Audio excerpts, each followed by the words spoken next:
autre évolution pardon, méthodologique, c'était la volonté de l'INSEE d'obtenir des résultats plus homogènes sur l'ensemble du territoire, grâce notamment à l'application de critères non plus régionaux, mais des critères nationaux.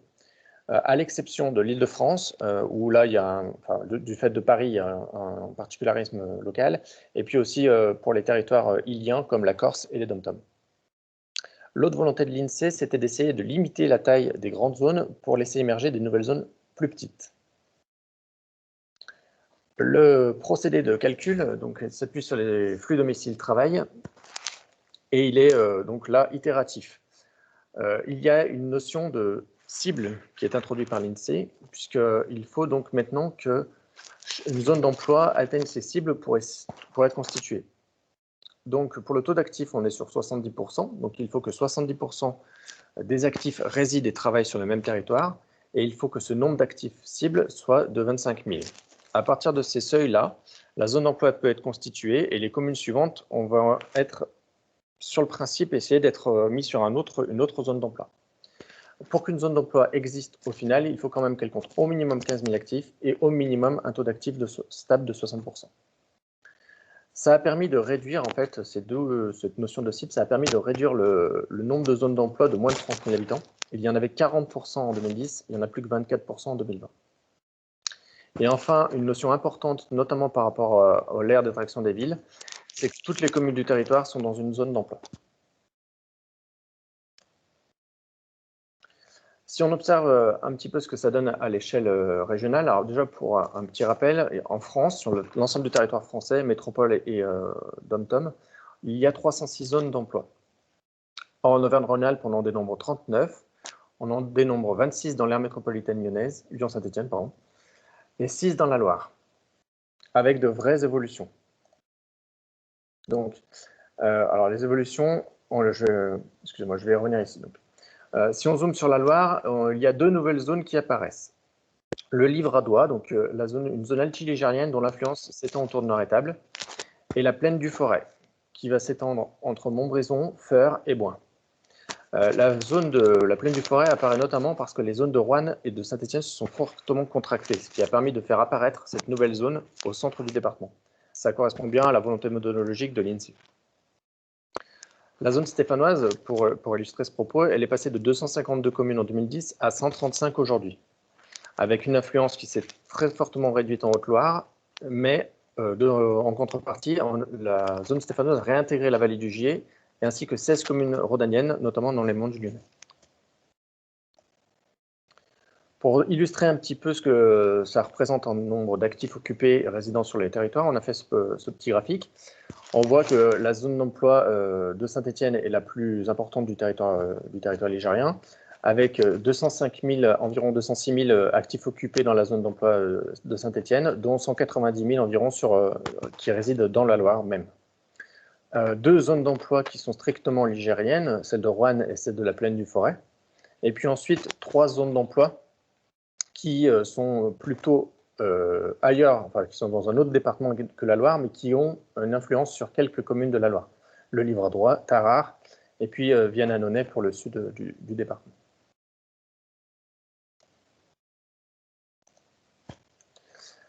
Je vous propose ensuite de passer à l'unité urbaine, donc l'unité urbaine qui est un outil un peu plus fin, un zonage un peu plus fin, mais qui, lui, n'a pas beaucoup évolué, en fait, depuis le recensement précédent. En tout cas, il n'y a pas eu de changement méthodologique.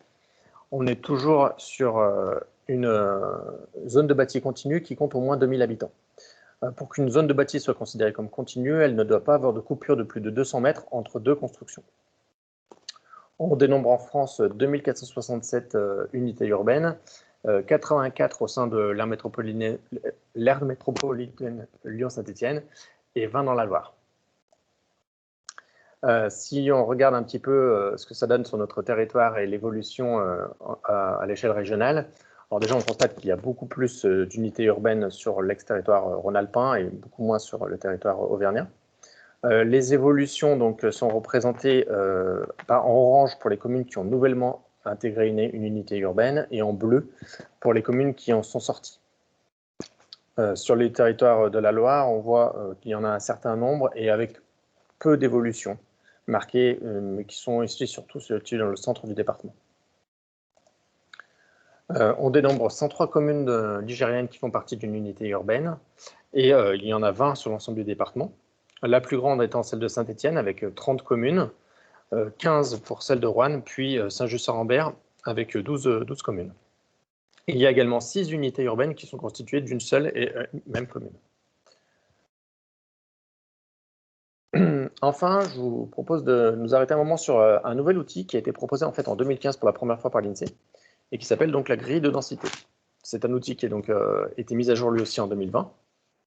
Et l'objectif en fait est double. Donc c'est d'avoir une idée de la densité vécue, d'avoir une approche plus, comment dire, presque plus réelle de la densité que celle qu'on nous propose classiquement. Un bon exemple pour illustrer ça sur notre territoire national, par exemple, ce serait la densité de la commune de Arles.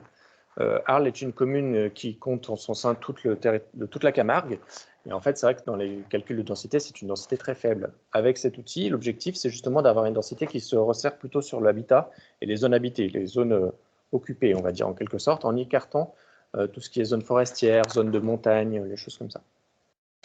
Là encore, cela s'appuie et ça s'adosse à une méthodologie européenne, mais l'INSEE a proposé, notamment sur des demandes ministérielles, d'intégrer la notion de ruralité dans la classification des communes. Donc l'objectif, c'est de compléter et s'intercaler avec les autres zonages proposés dans cette grille de densité. En termes de méthodologie, l'INSEE a donc découpé l'ensemble du territoire français en carreaux de 1 km², donc, dans lequel ils vont calculer des poids de population et une densité. L'objectif ensuite, c'est d'agréger ces carreaux qui vont être ces carreaux denses contigus afin de déterminer les centres urbains. Ces centres urbains, donc, il faut qu'ils aient 1500 habitants au kilomètre carré et au moins 50 000 habitants. C'est là où on retrouve en fait les seuils qui ont également servi pour les aires d'attraction des villes que je vous ai présenté au début. En fait, l'INSEE s'est associé un petit peu cet outil avec la nouvelle méthodologie de calcul des aires d'attraction des villes. Donc, si je reviens sur mes agrégats de carreaux, donc il y a à la fois donc, les centres urbains et également ensuite un deuxième seuil qui est le cluster urbain, où là, il y a 300 habitants au kilomètre carré et au moins 5000 habitants. À partir de ces agrégats de carreaux, donc, qui peuvent être à cheval sur plusieurs communes, ils ont donc déterminé et réussi à classer chaque commune sur quatre seuils de densité. Si plus de 50% des habitants vivent dans un centre urbain, alors la commune sera considérée comme densément peuplée. Si la part d'habitants vivant dans un centre urbain ou un cluster urbain est supérieure à 50%, alors la commune est de densité intermédiaire. Ensuite, l'INSEE regarde là où il y a le très peu de densité, donc c'est quand 50% de la population vit vraiment en dehors de toute maille de tout agrégat. Donc là, on sera sur des communes très peu denses. Et puis enfin, finalement, par un peu jeu de miroir, toutes les autres communes restantes sont considérées comme peu denses. Et là où la notion de ruralité est intégrée dans cette classification, c'est que l'INSEE a proposé de classer comme rurales et de considérer comme rurales toutes les communes qui appartiennent aux deux dernières classes, donc à savoir très peu denses et peu denses.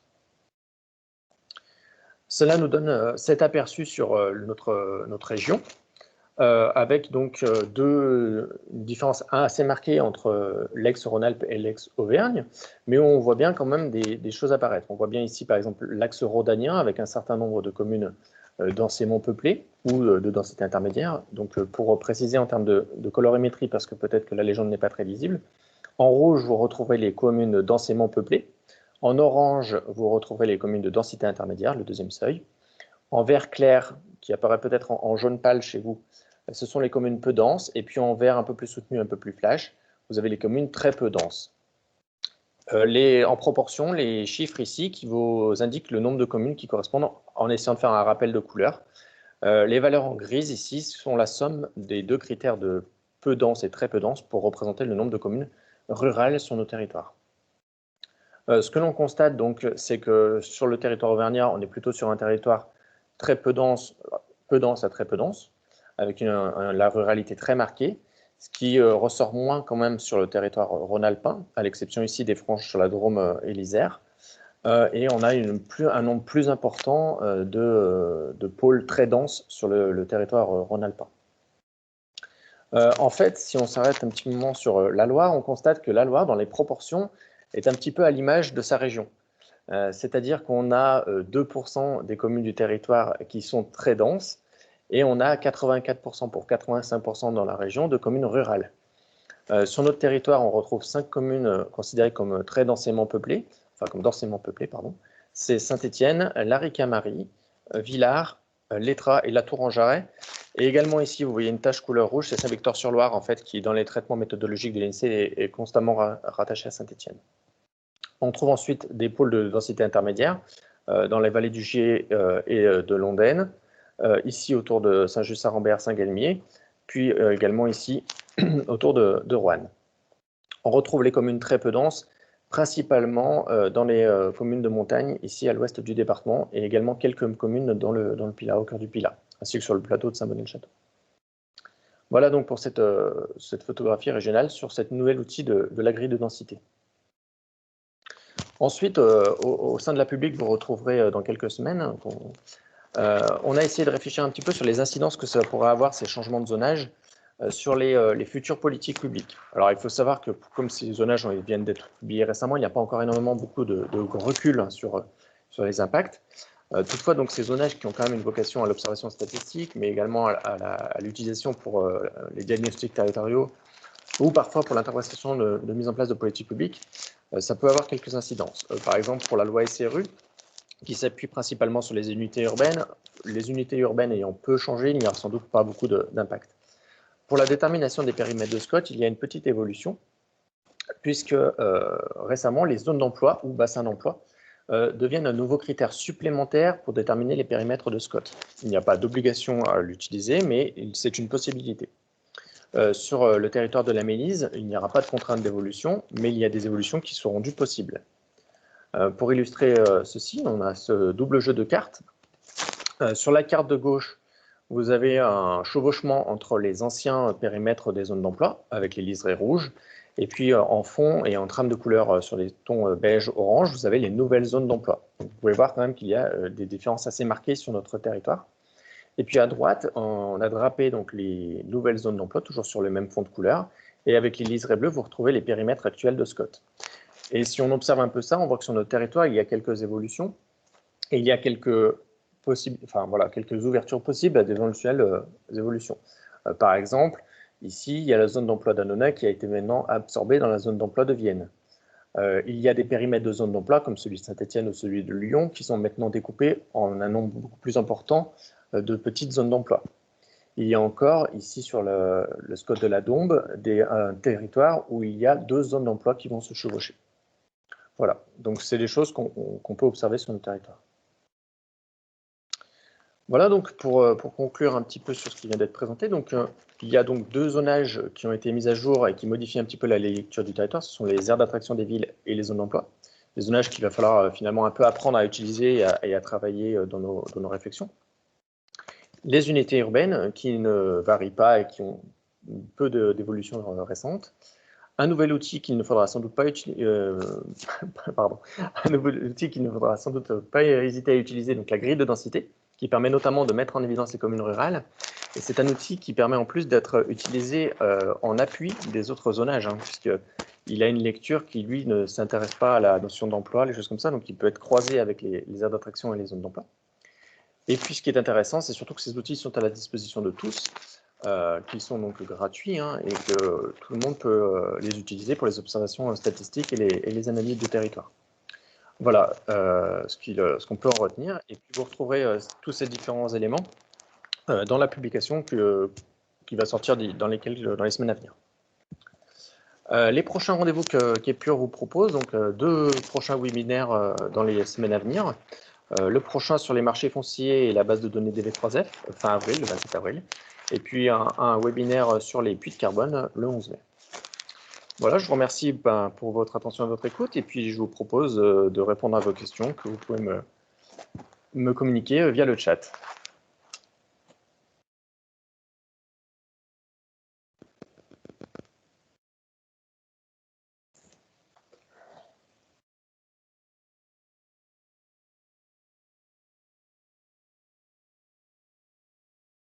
Je peux, si vous avez des questions, n'hésitez pas. Je peux également revenir en arrière sur le diaporama si vous avez envie de vous arrêter un peu plus longtemps sur une carte et qu'on qu'on en discute, n'hésitez pas.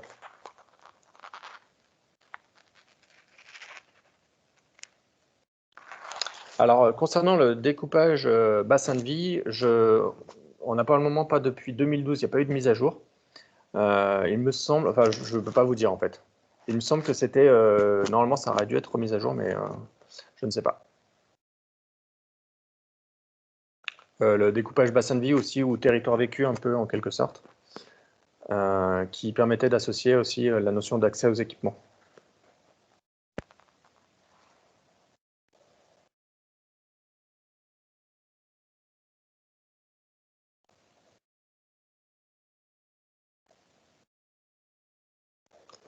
Merci pour vos retours, et notamment sur les graphiques. On essaye, ouais, on essaie de rendre les choses le plus communicantes possible.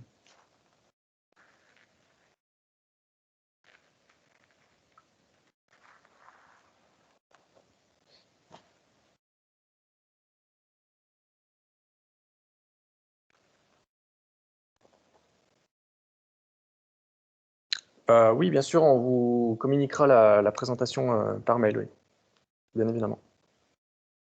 Et puis, je pense que si vous avez fait l'objet de l'invitation au webinaire, vous recevrez également la publication lorsqu'elle sortira. Alors oui, effectivement, on utilise également le découpage iris, qui est un autre type de découpage. C'est vrai qu'on ne l'a pas présenté ici, mais oui, on l'utilise très très fréquemment dans nos études et dans nos analyses. Ouais.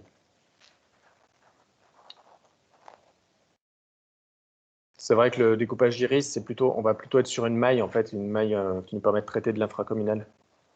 Je pense également, dans le même type de maille un peu territoriale, il y a tout simplement le carroyage de l'INSEE, qui est différent du carroyage que je vous ai présenté aujourd'hui, qui est associé à la grille de densité. Il y a un carroyage de 200 mètres par 200 mètres, assez fin, avec des informations sur la composition des ménages, quelques informations sur le revenu, sur le logement. Ça aussi, donc, c'est un outil qui est mis à disposition par l'INSEE et qu'on utilise assez fréquemment à l'agence. Notamment, je ne sais pas si si certains d'entre vous étaient présents au précédent webinaire sur l'accès aux équipements, mais on utilisait ce carroyage-là.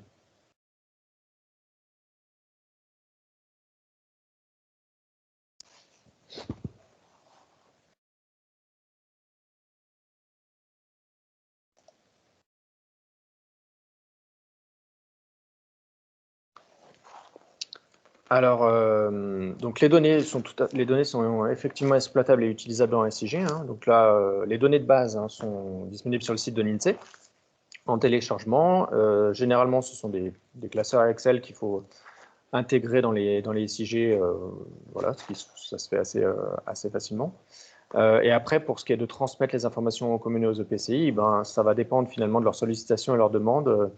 Il y a soit dans le programme partenarial, il y a des communes ou des EPCI qui nous interrogent sur une étude précise et auquel cas on va travailler directement avec elles et leur transmettre les cartes, les demandes, les analyses qui les intéressent. Et sinon, il y a également, comme ce que je vous ai présenté aujourd'hui, dans le cadre de la mission observation, où via les différents observateurs de l'agence, on interroge ce type de données. Aujourd'hui, on était un petit peu sur finalement une observation transversale, parce qu'on est sur un outil qui va servir à l'observatoire des déplacements, l'observatoire de l'environnement, et pour différents observatoires, mais qui va également servir pour les différents services et les différents chargés d'études de l'agence, que ce soit en planification, voilà, sur différents domaines.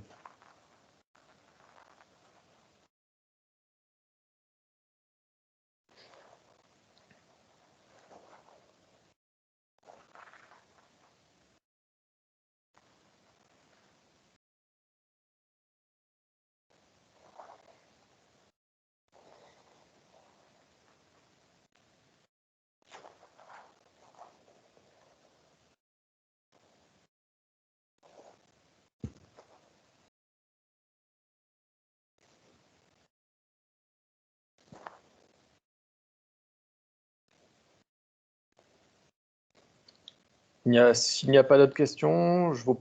Ah, voilà, c'est parfait. Voilà. Alors là, j'avoue que je ne pourrais pas vous répondre, et puis je pense que c'est pas directement à nous de nous répondre, puisque après, voilà, c'est un nouvel outil et c'est un nouveau critère, pardon. pour les SCOT, pour la détermination des SCOT, et après, ça reste des décisions finalement politiques. Ce sera aux personnes politiques de s'en saisir et de voir s'ils veulent faire évoluer ou pas leur périmètre institutionnel. Merci pour bonne continuation pour les gens qui quittent la réunion.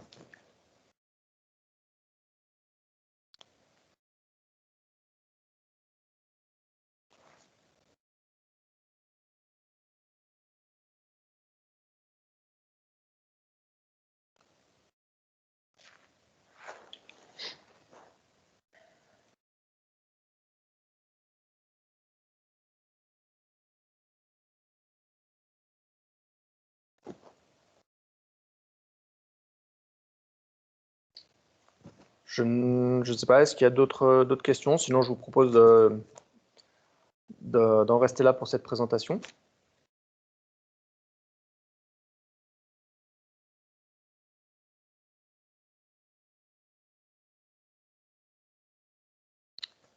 Je vous remercie pour votre attention, pour vos différentes questions. Et puis, au 27 avril, effectivement. Je vais vous souhaiter une bonne continuation de la journée. Un bon appétit, même si c'est encore un peu tôt. Et puis, voilà, en espérant que vous apprécierez la publication à venir.